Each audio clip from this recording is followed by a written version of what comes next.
Hello everyone, OJ back with another video. Today we're going to be reacting to UFC Mexico City, Brandon Moreno versus Steve Erceg. This was overall a great card, at least a lot better than the London card, which is why I am a lot more excited to break this card down. I'm going to be breaking down every fight that happened on the card, starting with the early prelims and ending with the main event. And without wasting any more time, let's jump straight into the video. First fight on the card, we have Markel Medeiros versus Austin Hubbard. It was a very lackluster fight. First round, Medeiros clearly outstruck Hubbard. Second round, Hubbard did a decent job securing the back for the majority of the round. Nothing really happened in those positions. And third round, Medeiros was able to capitalize on Hubbard's grappling mistakes in order to secure the round. Austin Hubbard could have won this fight had he not tried to force back takes in the third round. He was in Medeiros' half guard for like 2 minutes, and I thought he was able to get to mount at some points, but Hubbard for some reason didn't take those free, I guess, mounts or guard passes because he would just try to force back takes every time, and if that's what eventually costed him, and Medeiros was able to capitalize on it and reverse position. If Hubbard just either kept mount and prevented Medeiros from stripping out, I reckon Hubbard would have won the third, but unfortunately, he forced a back take because in his mind, he probably thought that he was going to find success there like he did in the second round. It honestly felt like I was watching myself because I too lack a lot of submissions in my game and guard passes, and I would just force unnecessary back takes whenever I'm in the gym rolling. Again, it was a pretty dull fight. But I guess congrats to Markel Medeiros, Austin Hubbard. I don't know what you do with that guy. Cut him or put him up with another fighter. Who cares? Moving on to Jamal Emmers versus Gabriel Miranda. Jamal Emmers just victimized Gabriel Miranda. It was an absolute masterclass on Emmers' end. The right hand was money throughout the round, and eventually that was what he used to knock out Miranda cold. There was a moment where I thought Miranda was able to cinch up a rear naked choke, but his head was too low for him to complete it, which is really annoying considering that Miranda is a submission expert, I guess. Tough for Gabriel Miranda because this is now three KO losses in a row, and this last one was brutal because Emmers would just throw the right hand down the pipe, and Miranda just flopped around like a fish out of water. But as for Jamal Emmers, he did what he needed to do in emphatic fashion. Great work from Jamal Emmers. Moving on to Rafa Garcia versus Vince Pichel.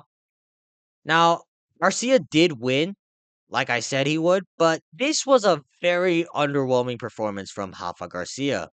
I understand that Pichel is hard to knock out, but Pichel's 42 years old. I thought that Garcia would be the better quality striker out of two, but clearly not. Now, Garcia did get the takedowns, which is what secured him rounds 1 and 3, but I just expected more from Garcia in this matchup. If anything, this fight told me that Garcia is about middle of the pack in this division. He's not gonna bump up in level, I guess, anytime soon. Like, I thought maybe this guy could be a fringe top 15 contender, but now I don't believe in that whatsoever. But still, congrats on the win. I just did not find this performance all that impressive, and I think Garcia needs a lot more improvements. And as for Vince Michelle, he's 42 years old. Please cut him off the roster. Moving on to Lupi Godinez versus Juliana Palastri.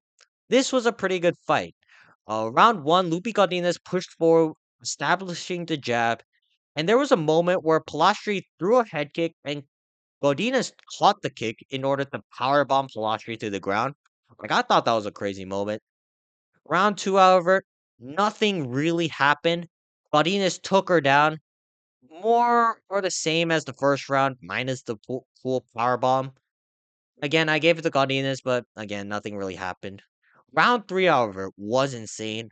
All of a sudden, Palastri just locked in, hands down, and just walked down Godinez and beat the fuck out of her. And Godinez did land, but Palastri just ate the shots. It was an absolutely insane round. Unfortunately for Palastri, it was a little bit too late. Something to note, I remember the commentary team saying that Godinez did need to go poop after the second round, and maybe that explains Godinez's hesitancy throughout the third round. kind of out of pocket from Larasenko and the rest of the commentary team, but Godinez was able to survive the third and just outworked Palastri in the grappling for the first 2 rounds. Overall, a solid fight and a pretty good fight for a WMMA bout. Moving on to Christian Rodriguez versus Melquizal Costa. I initially thought that C-Rod should have won rounds 1 and 3, but I rewatched the first round, and yeah, I'm kind of leaning more towards Costa now. Round 2, Costa was battering C-Rod, and round 3, I thought C-Rod did a good job just pressuring Costa and breaking him. And the only round, again, was round 1, where it could have been a 50-50. And yes, C-Rod did have a very nice Darce, but Costa did an amazing job immediately turtling and rolling over to escape the Darce and reversing the position.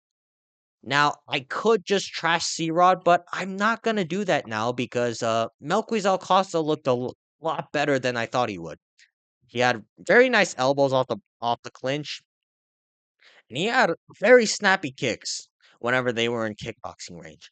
Like 2 months ago against Andre Fili, Costa did not look nearly as snappy as he did against C-Rod today. And surprisingly, Costa had a lot more success on the ground than I anticipated. And sure, Costa didn't really have any submissions in or anything, but he did a good job reversing positions whenever C-Rod was on top, which is how he was able to secure round 1 and survive round 3. I counted like 3 reversals throughout this fight, which is very impressive to do against a guy like C-Rod because C-Rod normally does a good job establishing control in these positions. That being said, C-Rod, what the fuck, man?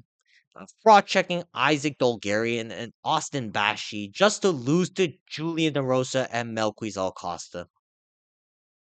My disappointment in C-Rod is immeasurable. But yeah, I can't be too harsh at the same time because Melquizal Costa looked a lot better than I thought. And I think Costa needs a jump up in competition, probably against someone who just recently fell out of the rankings or someone in the top 15. Either way, great work from Melquizal Costa. Moving on, we have Jose Daniel Medina versus Ateba Gautier. Gautier just assaulted a fat Bolivian at the cookout. Now, prior to the knockout, it was a little bit dull. I think Gautier wanted to go out with a more calculated approach. But towards the end of the first round, when Medina started Gautier to come in, Gautier then proceeded to beat the fucking piss out of this badass Bolivian. Now, I thought that Medina was this unchinnable blob monster, but Gautier's power is just different, I guess. He had Medina shelling up, and then Gautier eventually found in a brutal step and knee that just dropped Jose Medina out cold. Nasty work from Gautier. I think on the feet, he's gonna give a lot of people problems in the middleweight division. If you're gonna beat someone as dangerous as Gautier, is probably gonna be someone who can actually grapple. But yeah, he's 22 years old. He has a lot of time to develop, and I can't wait to see uh, how far Gautier progresses because yeah, his potential is limitless with how strong he is and how dangerous he is overall on the feet. Moving on to Ronaldo Rodriguez versus Kevin Boras. I am really proud of myself for breaking this fight down to a T because in my prediction video, I was talking about how dog shit Rodriguez actually is and how Boras is kind of underrated. The story of the fight was Boras landing straight right hands down the pipe over and over again, and Rodriguez couldn't do anything about it. Round 1, I think Kevin Boras dropped Lazy Boy twice with a right hand down the pipe every time Rodriguez would throw a lunging left hook. In rounds 2 and 3, Borjas would just piece up Rodriguez comfortably because all Rodriguez did was try throwing some dumbass wheel kick from boxing range, or like, I don't know, some like spinning back fist when Borjas was like way too close. Now, I knew that Ronaldo Rodriguez was dog shit. Little did I know that Rodriguez didn't even know what a jab was as a UFC flyweight fighter. Like, I watched that fight and went, I could beat Ronaldo Rodriguez. Now, that is delusional to say, but is it? Like, yes or no? Is Rodriguez not dog shit? Like, if you block all the wheel kicks and the spinning attacks, like Rodriguez doesn't do anything. He doesn't know what a jab is. He doesn't know what combinations are. He's just banking on like this highlight reel shot. Rodriguez, again, he clearly lives up to his fight name Lazy Boy because this guy does not train whatsoever, at least the basics. But great job from Kevin Boras because he really needed this win. I don't think the UFC would have kept him if he lost this fight, but congrats to Kevin Boras for keeping his job and for proving that Rodriguez is dog shit. Moving on, we have David Martinez versus Simon Oliveira. I know David Martinez knocked him out in pretty brutal fashion, but I'm gonna be honest, I don't rate a win over Simon Oliveira at all. Beating up on Simon Oliveira in 2025 doesn't tell me if you're a dynamic striker or not. Oliveira just shelled up the entire time and followed Martinez over while throwing absolutely nothing. Meanwhile, Martinez was the one who actually threw any strikes meant to hurt his opponent. It's going to be interesting to gauge just how good Martinez is because, again, I don't rate Simon Oliveira, but he did show me some good traits. He's fast, aggressive, and he does have good finishing instincts. But on the other hand, I still have a lot of questions. How is Martinez going to look against someone with actual backbone? And how strong is Martinez if someone is going to look to grapple against him? And not someone as weak and frail as Simon Oliveira? These are the questions I'm asking myself right now when it comes to David Martinez. It's going to be interesting to see who the UFC will match Martinez up with in the future, but I think Martinez is 25 years old. He has time to improve. I don't know how good Martinez will be in the future, but hopefully he gets an actual opponent and not Simon Oliveira again. That's all I have to say about this fight. Moving on to Raw Rosas Jr. versus Vince Morales. Chiwiwis gets it done 29-28. And listen, I know a lot of people online are giving Chiwiwis over here a lot of shit, but I thought his performance was pretty impressive.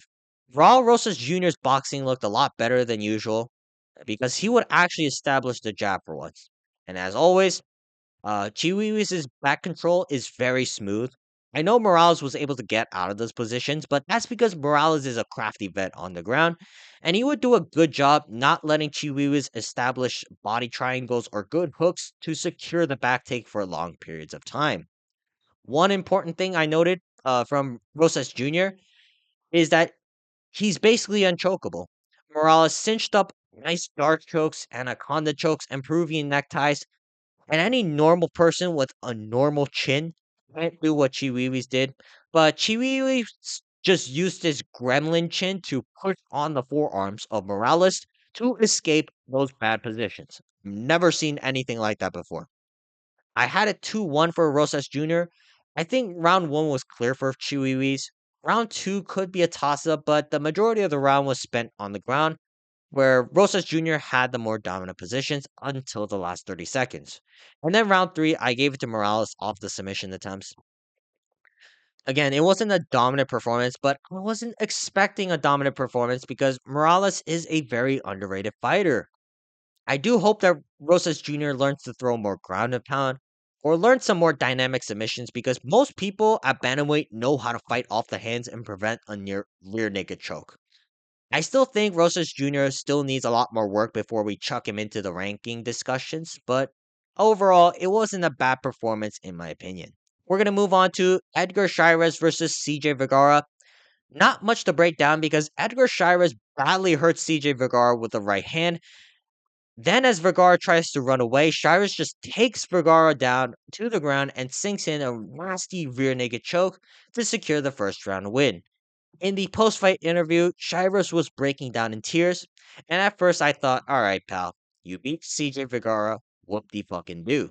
But then Shires told us the story about how his grandpa sold his food truck for Shires to get a leg surgery a couple months ago, and now Shires' grandpa recently passed away. Yeah, that was a really deep, touching moment from Shires. And all I have to say about Shires is he can be a future rank contender. He's very underrated in my opinion. I think he is certainly a lot better than a lot of ranked contenders right now, even though he lost to Joshua Van and Tatsuro Taira. Because other than against those guys, he's won every fight off the first round via submission. I'm glad that Shirez got the 50K bonus. And now I'm kind of invested as to where Shirez's career will pivot moving forward because, again, I still don't know just how good Shirez is. Like, he lost to Tyra and Joshua Van. Those aren't bad losses. But everyone else he's went up against, he's been able to smoke.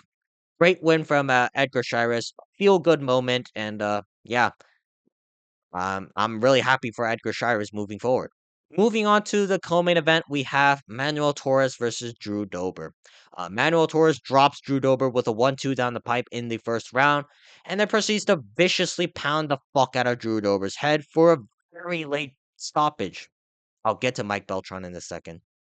And at first, I was raging because I thought Manuel Torres fired nonstop back of the headshots to finish off our pad police officer Drew Dober. But after they showed the replay off a different angle, I realized it was more to the side of the head than to the back of the head. And that being said, the rest of the fight recap is just gonna be me uh, flaming Mike Beltran and talking about why Mike Beltran needs to be fired. Mike Beltran watched Drew Dober get dropped and hold on to a single leg for dear life. But for some reason, rather than watching Torres pound Drew Dober to the side or the back of the head, Beltran is just standing there staring into Torres's ass crack for like the first 10 seconds of that sequence.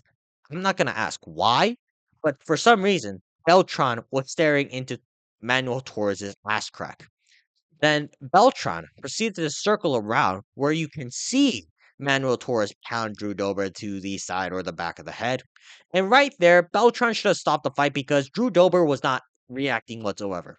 But for some reason, Beltran is just hesitating to stop Torres from brutally beating up our Chad police officer. And man, this could have been really bad for Drew Dober, in my opinion. Like, Drew Dober could be facing serious, like, CT or at least possibly died because of this, because it was really brutal. And this is where I'm gonna say that Mike Beltran is just a shit referee overall, because he's had more than one fuck up like this in this year alone. Like earlier this month, Asu Amabayev, he kept complaining to Beltran about Manel Cap poking him in the eye, and Beltran just outright ignored it, even though when you watch the replays, Manel Cap eye poked Almabayev like twice. Like, I get that refereeing at an MMA fight is really difficult, but at the same time, when I see someone as dumb as Mike Beltran or Mark Goddard, all I have to say is that I could definitely do a better job than these two roid head retards. Fire Mike Beltran because again, he's just a dog shit referee. Like, you can't watch what Beltran's done over the last few performances in high profile bouts and go, yeah, we should keep Beltran as a referee. And that could go for a lot of referees in the world of mixed martial arts. It's just that what Beltran did last night was simply egregious. But as for Drew Dober, I hope he's okay. Please let him be okay, MMA gods. And for Manuel Torres, he's really good. Like, other than Bahamondes, who's 6'3", lanky, and knows how to fight off the back foot, Manuel Torres has basically ragdolled everybody he fought in the first round. I can't wait to see what Torres does because I can definitely see him in the rankings in the near future. It's just a matter of who the UFC will put this guy up against. But again, if he's fighting someone who isn't 6'3" and lanky, I can definitely favor Torres in most matchups. Last but not least, we get to the main event, Brandon Moreno versus Steve Erceg. Now, I initially thought that Steve Erceg won, but I rewatched the fight this morning, and I will admit that I was wrong. Round one, I gave it to Moreno because Moreno kept timing Erceg's jab with the overhand right and wobbled Erceg a few times.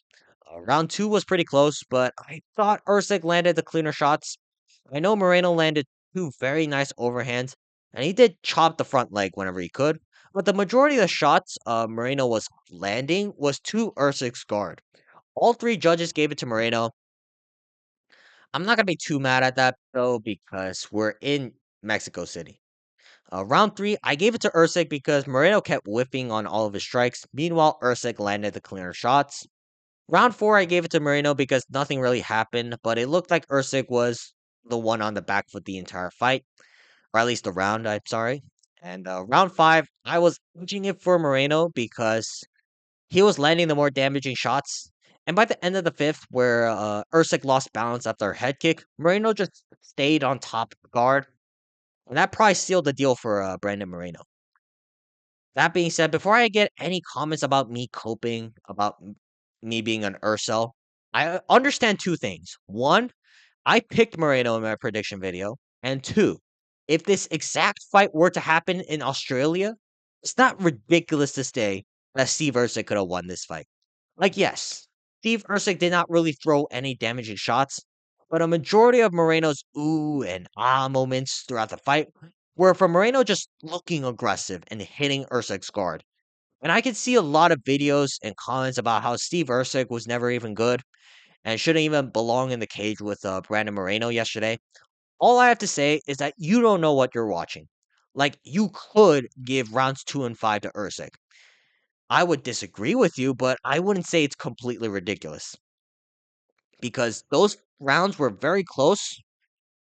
It's just that Moreno looked, I guess, aggressive, and Erceg, he did land the cleaner shots, just nothing with venom in it. Overall, fight was all right, not crazy active, but it was a very technical kickboxing match. I'm surprised that neither fighter really engaged in the grappling that much. I know Moreno did towards the later rounds, but that was just to secure rounds 4 and 5 in the last 30 to 40 seconds. But yeah, I guess congrats to Brandon Moreno. And for Steve Erceg, hopefully we give him a very winnable matchup like an Asul Mabayev, an Alex Perez, or an Amir Albazi. Alright, that's gonna be it for today's video. Let me know in the comments down below what you guys thought about this fight card overall, because again, this was way better than the London card, at least. But anyways, make sure to like and subscribe, and I will see you guys next time. Peace!